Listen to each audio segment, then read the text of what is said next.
Sotranao zahay ry Andriamanitra raisy zanaka fanahy masina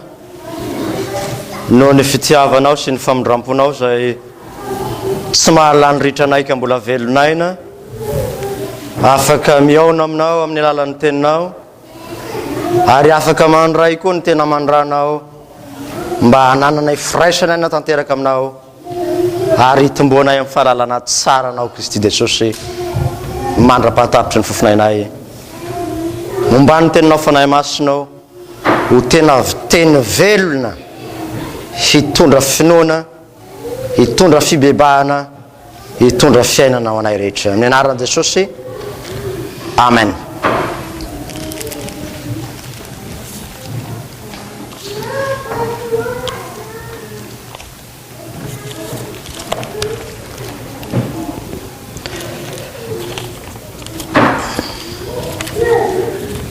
Ny ten'Andriamanitra voalahatra ho anjaratsika ry havana amin'izao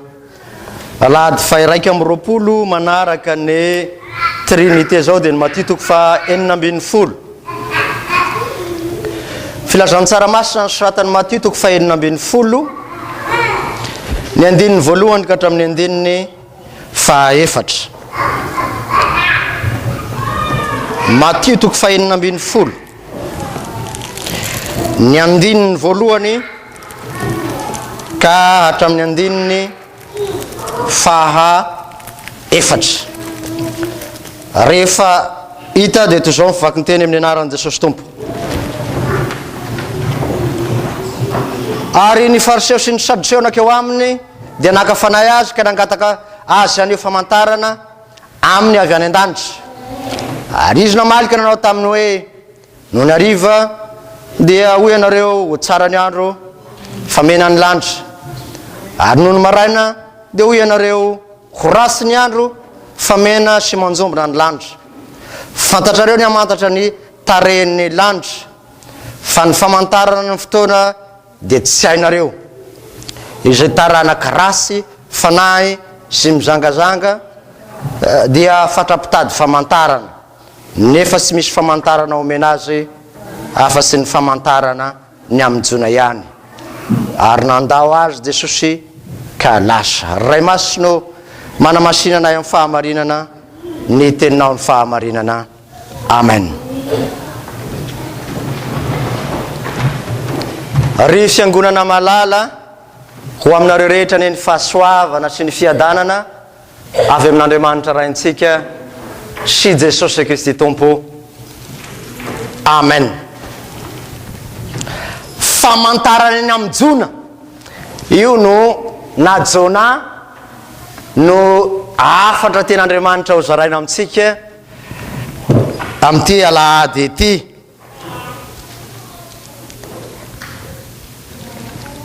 Nanontany an Jesosy na nangataka famantarana avy any an-danitra ny fariseo sy ny sadoseo tamin'i Jesosy kanefa nivaliny dia ny hoe tsy misy famantarana omena azy ireo fa tsy ny amin'ny Jona ihany na Jona ihany. Jona raha fitiantsika ny tantarany dia mpaminany teo amin'ny testamenta taloha izy ary ny rahan'i Jehovahandriamanitra hitoroteny any Ninive fa ho levonina ny tanàna ny Ninive ndananao Jona torio ny fibebahana tafahoatra loatra ny fahotaniny ao Ninive mandehany ianao. Valiteniny Jona tao anatiny tao tsy hoany andeha tsoka lasa Jona nakany Tarsisy Ninive direction hafa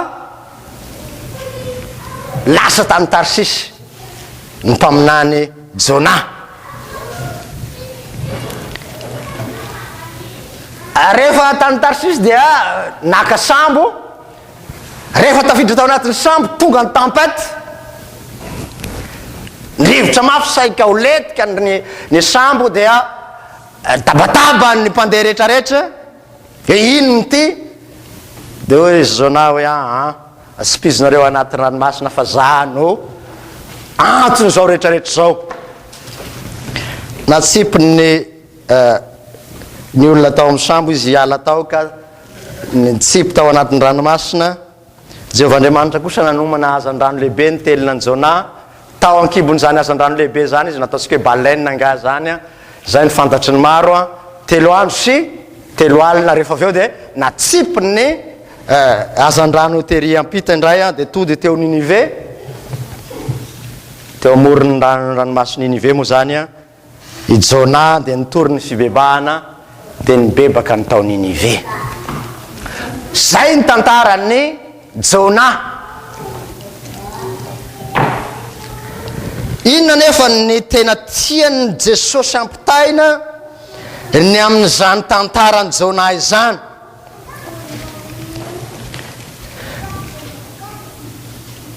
Ny teolojia ny testamenta taloha dia azo fitinina tahaka an'izao hoe ny testamenta taloha manontolo dia naminany ny atongavan'i Jesosy amin'ny ankapeny. Amin'ny fomba fiteny anankiray izy dia hoe misy atao hoe Jésus dans l'Ancien Testament. Zany hoe Jesosy dia efa niasa tao amin'ny testamenta taloha manomboka amin'ny Genesis misy aza. Zay nilazany Jehovahandriamanitra hoe Misia dia lazainy Jaona toko voalohany ny hoe tamin'ny voalohany ny teny dia tao amin'Andriamanitra ary ny teny dia Andriamanitra ary ny teny dia tonga nofoka nonona tamintsika ary izy no naharina izao tontolo izao. Manomboka amin'ny Genesis ka hatramin'ny Malakia zany dia tena faminaniana ny atongavan'i Jesosy sy ny mpandinika ny teolojia raha tao teny indray bava. Io anefa io Jona io natao famantarana homena reto fariseo reto.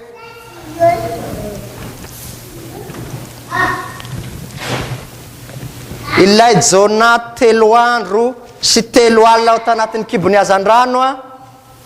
dia tandininy Jesosy 3 andro tao am-pasana ary nitsangana tamin'ny andro fahatelo ny alahady ary tena manondro an Jesosy misy zany. Ka raha lazainy hoe tsy misy famantarana fa tsy Jona dia zao hoe tsy misy famantarana omena ny fariseo sy ny sadoseo a afa-tsy Jesosy maty sy Jesosy nitsangana tamin'ny maty ihany. Ny mpandinika fanazavana teny na mo dia mahita ihany koa fa lay trondro a na ilay hazan-drano dia tsy kisendrasendra fa misy heviny teolojika na heviny momba an'Andriamanitra momba an Jesosy lalina koa.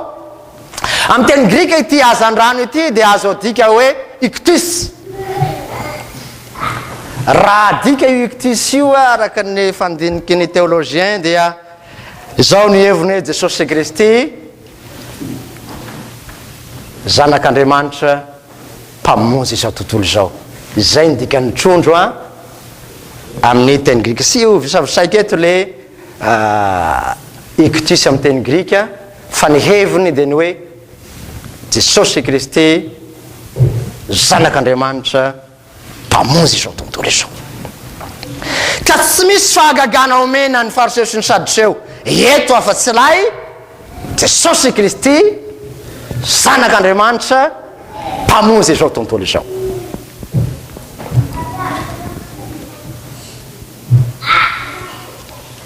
Na izany na sy zany anefa dia miteny tsara ilay tantarany Jona fa mitady olona Andriamanitra dia ilay olona manda handeha hitory ny fibebahana marina mba ho velona. Afinaritra ny teny Ezekela any amin'ny toko 7:12-13 raha sy diso ny fitadidiko hoe sy sitrako ny hafatesan'izay maty koa mibebah ianareo mba ho velona. Ilay mpaminany nanday indrindra no irahina hizara ny fibebahana raha te hibebaka marina dia ilay hafatr'Andriamanitra velona tokoa no entina ho amin'ny olona fa sy ny hafatrao. Ary zay mahasarobidiny atao hoe toriteny tsy ny hevitrao tsy tsara ny hafa tsy anameloka ny hafa eo ampitorena fa mitondra lay hafatr'Andriamanitra mitondra fiainana. Io no nentiny Jona. Jona dia sarontsika ihany satria azo lazaina ho mpaminany ihany koa ny fiangonana mpaminany mitondra ny hafatr'Andriamanitra ny dikany hoe mpaminany ny alalan'ny ten'Andriamanitra izay ho toreny tsy efa nandaty koa moa ianao tahaka ny mety anymetitsiny ianao hoe ty mpaminany zao naty rangady tena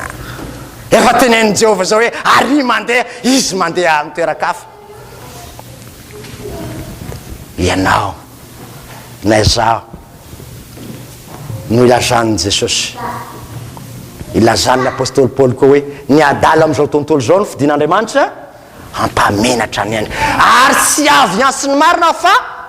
ny mpanota tahaka izany, ny mandà tahaka izany, tahaka an'izany koa ao anatin'ny fandavana ijaona dia mbola niraisin'Andriamanitra ihany raha antro ty mitady anta ty. Tadidinareo ny tantaran'ny Paoly apôstôly. Ny apôstôly Paoly eo andalana nahazo taratasy avy amin'ny lehibe ny fivavahana avy any Jerosalema hoe voy daholo ny kristiana zay sendranao. Ka anzy eo andalana makany Damaskosy eo amin'ny fandavana io indrindra tonga ny teny afatra avy any an-danitra nahita manazava ny akohoka karapoka Saul nahoana ianao no manenjika misangana fa fanaka voafidy ianao na dia mandà. Iza manao tompoko no enjaenjeko hoy Paoly hoy Saul dia ahoana navalin' Jesosy izaho no Kristy zay enjenao ianao koa ampy zay le fandavana faminao mandà io misy no hitadiavan'i Jesosy avia fa fanaka voafidy ianao hitondravo ny anarako. Fahagagana famantarana zany no angatahan'ny fariseo sy ny sadoseo eto. Tsy misy fahafantarana afa-tsy ny amin'jona zay nambaratsika teo hoe afa-tsy Jesosy maty sy nisangana amin'ny maty zay ny dikan'ilay nately ny azan-drano ateloan'andro sy ateloan'alina. Nahoana no io ihany nomena azy? Io no faratampony ambony indrindra sy lehibe indrindra amin'ny fahagagana na famantarana. Misy fahasamihafany amin'ny mpandinika teolojia ny hoe famantarana, fahagagana, fahavelatsika ny hoe famantarana, signe prodigue etc. Miracle, fomba fiteny azy amin'ny teny frantsay.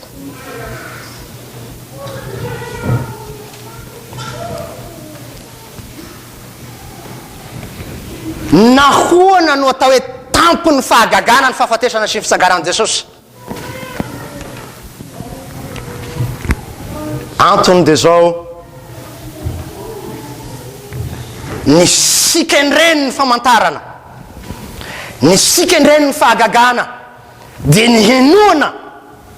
sy hananana fiainana. Ao Jaona 20:31 dia mazava ny tenin'ny apôstôly Jaona hoe voasoratra izao mba hinoanareo fa Kristy no zanak'Andriamanitra ary mba hanananareo fiainana. Ka na fahagagana inona na fananganana amin'ny maty zany na fampitomboana ny mofo sy ny azan-drano zay mialoha ity texte ity dia namoky olona 4 lahy Jesosy tamin'ny alalan'ny mofo fito sy ny azan-drano vitsivitsy tena fahagagana fa ny fikendrena amin'izany dia ny hinoana fa Kristy no zanak'Andriamanitra ary mba hananana fiainana. Tampony izany satria io no faratampony mission messianika ny Jesosy. Eo no tampony ny asa lehibe nataon'i Jesosy. Amin'ny teny frantsay dia point culminant ny asa misiona ny Jesosy tety ambonin'ny tany. Tampony koa satria io no atao hoe sady fotsy ny finoana kristianina. Fo mamelona ny finoana kristianina alohan'ny finoana kristianina zany Jesosy maty sy nisangana amin'ny maty zany. Sady base no centre no loha ny famantarana sy ny finoana maha-kristiana ny kristianina. Zany mahatonga ny apôstôly Paoly zay aversika foana hoe raha tsy nasangana tamin'ny maty Kristy dia foana ny toroteninay ary foana ny finoana anareo. Ny finoanao dia miorina fahagagana faratampony Jesosy maty sy nisangana amin'ny maty. Tampony satria maneho ny faratampony fitiavan'Andriamanitra ny mpanota. Ary io mahafinaritra tia ny mpanota Andriamanitra. Tampony satria maneho ny faratampony famindrampon'Andriamanitra. Dia atao tsaroana ny tenin'ny Jeremia mpaminany hoe fitiavana mandrakizay no tiavako anao. Ary ny tenin'ny mpaminany koa hoe ny famindrampon'i Jehovah no tsy nalany ritra antsika ao amilay jesosy maty sy nitsangana maty zany fitiavana marak'izay zay famindrampo tsy mety lany sy mety ritra zany raha mipetraka amin'ny fanontaniana oany ianao mbola velonaina mipetraka eo ilay famantarana faratampony mahavelonaina anao ary sarovo zany raha miposaka ny masoandro saotra jesosy eo fa ny famindramponao dia avaosinao isamaraina ary zany mbola mahavelonaina reto fariseo sy ny tradisio nanontany famantarana zay eo ambadiky ny sainy dia ny manda ny tsy mahamesia ny jesosy laviny tanteraka zany satria ny mesia ny rasany jiosy tsy mino mesia midina amin'ny raony lanitra ho didin'ny anjely mesia tsy mety maty mesia be voninahitra hanafaka amin'ny fangezany romana hitondra fahafana ara-politika ara-toekarena ara-sosialy sy ny sisa marina tokoa mitondra fahafana jesosy araka ny teny hoe raha ny zanaka no afaka anareo dia ho afaka tokoa ianareo fahafana amin'inona fahafana amin'ny fahafatesana ka mamindra amin'ny fiainana zany famantarana zany fahafahana amin'ny helo mamindra amin'ny fiainana mandrakizay izany famantarana izany ary amin'ny andiny fahadimy folo raha toizana ny vaky teny dia mampianatra jesosy hoe mitandremy ianareo sy ho azy ny masirasira ny fariseo sy ny sadiseo zay mampianatra fa kristy dia tsy mesia tamin'ny alahadilatra sika dia nisy anarana nomen'ny fariseo sy ny sadiseo ny jesosy dia hoe misy deminio lehilahy io sy zanak'andriamanitra io sy io vela zanak' josefa taizany na izany le ty soratra sy vaky teny fanatsino tsy niavana any jesosy ka dia omeny jesosy anarana taranaka rasy fanahy mpizangazanga fandrapitady famantarana sy tanisan'io a fa fantatrareo ny atao hoe rasy fanahy sy teny aminareo ohatran'izao zany rasy fanahy zany mpizangazanga sy teny aminareo koa fa fantatrareo tsara zany ary taranaka mpitady famantarana hoe amin'izao fotoana zao dia nandalo ta Madagasikara tamin'ny roa taona dia misy soratra ngezany be plaque rallye des miracles azonareo moa zany rallye zany mandeha mafy zany rallye zany tonga hatramin'ny 500 km/h ny fahagagana iazakazaka ny maro sy manana vola vereo atao plaque ngeza be tongava ty amin'ny fiangonanay raha teo milliardaire ianao tampon cachet fiangonana zao dia hoy jesosy amin'ny Matio 4:24 hisy ny kristy sandoka ho avy ny mpaminany sandoka ary raha azo atao azy amin'ny fahagagana lehibe dia na dia ny olo mbo fidy aza dia ho fitahiny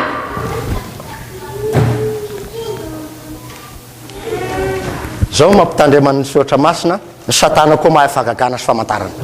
tsareo atsika misesy rehefa nanipy ny tena dia lasa bibilava mianarana dia izy koa izay mimpanao maziry aitsika io tena aitsika io nalefany koa ary raha mba mijery sirika ianao amin'ny tele aha dia hoe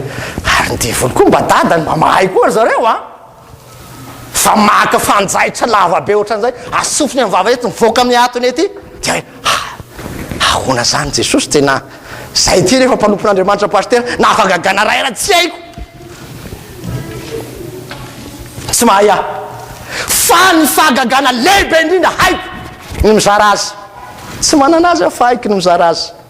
dia ilay jesosy maty sy nitsangana amin'ny maty ihany mba hananako dia tahaka ny petera zany hoe tsy mahay fahagagana na miracle maro samihafa ny pastera anareo fa zavatra tokana ihany tsy manana volamenana volafotsy omena anareo aho jesosy avy a nazareta lay maty sy nitsangana amin'ny maty mitandrema raha manana aretiny ianao dia laim-panahy amin'io da manana problema dia aiza ny tokony andehanana ahoana ihany ty ahoana ihany problema azy problema ro zao ihany jesosy mampitandrina Matio 4:24 ho avy satana amin'ny fahagagana lehibe ka na ny olo mbo fidy aza dia ofta tsy azonay ty fiangonanareo ty fa ary mba mandindia ary amin'ny fiangonanary tsy averangady milamina ohatrany nantanora aza ohatrany niatitra mpitoeraneo aty mba misangana mitefaka alleloia amen zany ve mifamonjenanao zao no lazaiko anao ry havana jesosy sy dia ampy ahy zay mahafinaritra ny herantsika hoe inona reno atakaliko any Jesosy izay mpisoloko misangana mitefaka aleloia avy e mivagagana avy e ny zavatra ilaiko dia tokana Jesosy mandrakizay ho an'ny ankonako ho an'ny fireneko manaiky izany koa vainao sa raha misy mitefatefaka arika mafinarinaritra fa fiesikesehan'ny tanora sy ny muzika mafinaritra dia hialan'i Jesosy ianao marina efa niala tato amin'ny fiangonana marina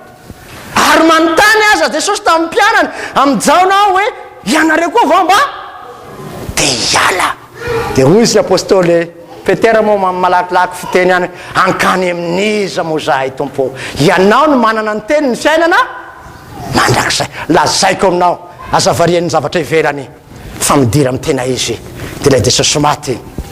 misangana amin'ny maty dia mivoaka natao hoe théologie de la croix sy ny théologie de la gloire ny an'ny jiosy dia zavatra marevadrevaka ivelany sy be voninahitra fa ny an'i Jesosy manery tena hatramin'ny farany ambany mba hanana ny olona fiainana io famantarana io raha amboarina amin'ny tena lafiny pozitifa dia zao io ny tena maneho ny herin'Andriamanitra na ny fanasitrana na fangarana amin'ny maty nefa dia mampitandrina maneho ihany koa ny fahalalana ho Jesosy Kristy tompo satria manasitrana koa izy tena fataon'ny fiangonantsika koa maro ny fanandray fanasitranana tato na dia tsy mireare mametraka hoe afisy hoe rally de miracle aro amin'ny fiangonana Joamasy amin'ny Luterana Malagasy FLM Montréal misy rally de miracle nasisan'izany ary fa ilay ianao niala tamin'ny fahafatesana mifindra amin'ny fiainana isy fahagagana moatra noho izany ve ary zao ry havana zavatra ray loha ihany fahagagana tsy hain'ny devoly ny manangana ny maty zavatra rehetra hainy atao daholo ary zany ny mahatampony azy Jesosy mahay manangana ny maty io ny fahagagana iankino io ny faharo dia ho velo ianao zay mihinana ny nofiko sy misotro ny rako zay isanao raisika eo no anana fiainana mandrakizay azaho anangana azy amin'ny andro farany lay famantarana amin'izao na dia ilay théologie de la croix zay théologiany azy zaliana zay hitana hoe aiza ty mesianareo ambany ity zay moa ny théologie de la croix mesia manery tena teraka atao an-tranon'omby manasa ny tongotry ny mpianatra zavatra zanaky ny mpandrafitra tsy mba ry amin'ny lapany ry ataontsika hoe robamary izy mba teraka fa aty amin'ny tranon'omby maimbo fanetreny tena lalina io lay famantarana zay ho lavina fahadalana io hoy ny jiosy